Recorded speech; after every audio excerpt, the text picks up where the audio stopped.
So I think what will be interesting for the listeners, I think bringing you on just because you've recently just gone full time doing your own thing there. And obviously, a lot of listeners and the audience are either striving to be able to go full time doing their own thing or are already there. And these stories are always, I guess, interesting and inspirational for a lot of people. But do you want to maybe dive into a little bit of your journey, kind of where you started, then how you got to where you are now?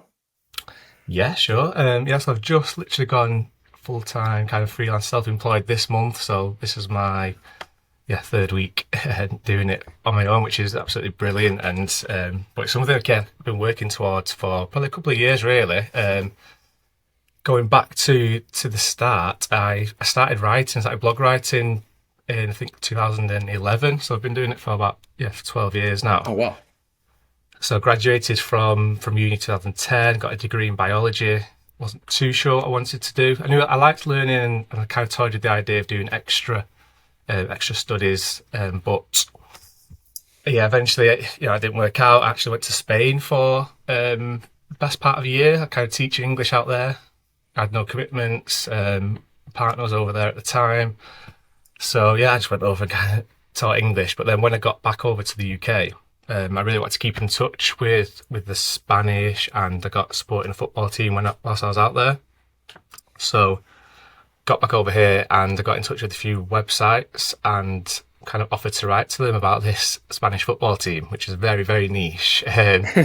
Wasn't one of the big players. And I did that for about a year. I was kind of writing for maybe 4 or 5 different websites, all just free kind of passion work, really.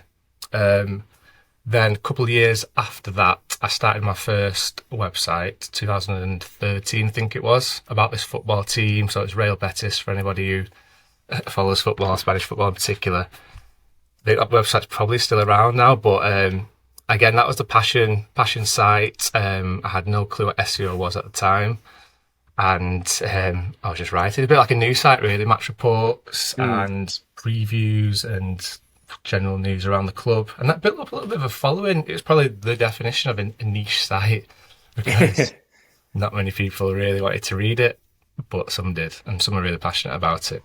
And I did that for 3 or 4 years, I think.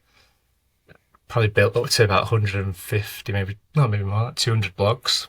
Wow. Just because I like writing, yeah. And it's only afterwards. I could have made it work with SEO, possibly. I think there were a few kind of topics I could have gone into, but yeah, that got me on the road, just a basic WordPress site, and started kind of learning the ropes from there.